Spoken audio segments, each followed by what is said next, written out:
Hey guys, it's Sunday. As usual, we will be checking in on S&P 500 and see how we're doing. Alright, so S&P 500 is actually new on my list, on my Sunday list, because previously I had wheat and I have exited that position and we have replaced wheat with S&P 500. So, what is happening in S&P 500? Well, as you probably know, it's been quite a horrible year for S&P 500. Lost a lot of money, and if we go back a little bit, you can see this trend. And trend for me, well, it's quite simple. You have lower lows and lower highs, and that's the movement. You have this expansive move, then retracement, expansive move, and then retracement. Let's look at something interesting. If we look at this expansive move, if we measure it and compare to retracement move with the Fibonacci, you can see that we are slightly above the target before we get a new reversal, and the target levels are these three.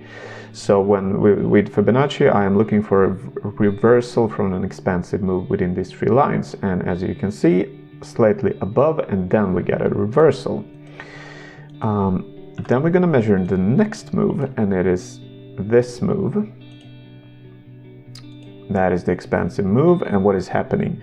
Again, we can see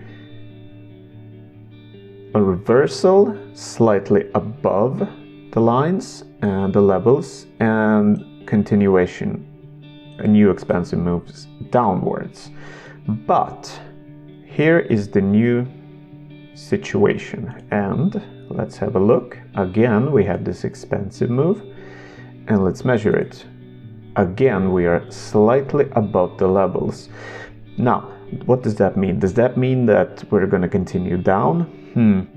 Maybe, but let's look at the bigger picture before we draw that conclusion. And here, let me just remove that. That is uninteresting in this. This is the monthly chart, so every bar is 1 month. And all of a sudden we have a completely different picture.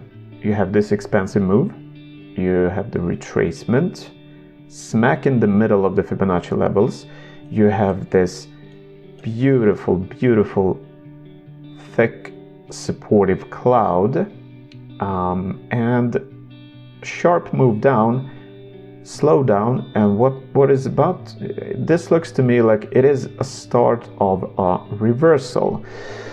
So does that mean that we have an excellent position to actually go long on S&P 500? Perhaps 2023 will be a great year, and if you look at the monthly chart, actually it does show us as of now that yes, the world is about to turn around. Now, it's probably going to take us 1 year, 2 years, perhaps even 3 years before we are back here somewhere. But we have this reversal, looks like a reversal, which means that maybe it is a perfect position to start looking at a long. Now, for timing, let's go back to the daily. And of course, we want to get in as cheap as possible. And if you remember, we had these Fibonacci levels. If we continue in the same fashion as the previous waves, then yes, we're going to go down. And what we want to see then is we want to see this previous lower low holding. And I want to see us on the daily chart getting in a sideways move. I don't want to continue down. It is fine for me if we don't continue up. As long as we go at least sideways, that means that momentum is slowing down. That means that we are building new momentum.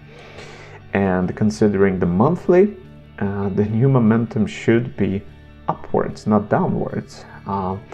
So yes, I actually want to see us continuing down, and once we get in a sideways movement, and we can be sure that yes, this is a sideways movement, then let's look at an entry point. Let's take a position, let's take a long position in the S&P 500, because I mean, look at it, we've already this year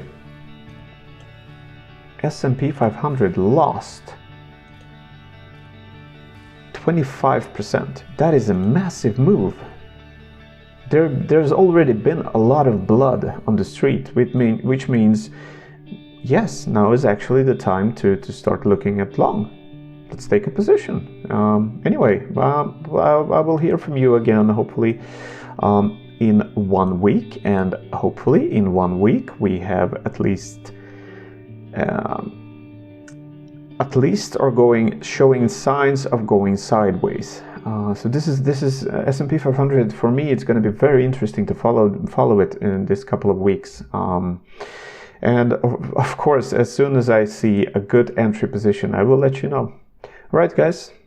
Cheers.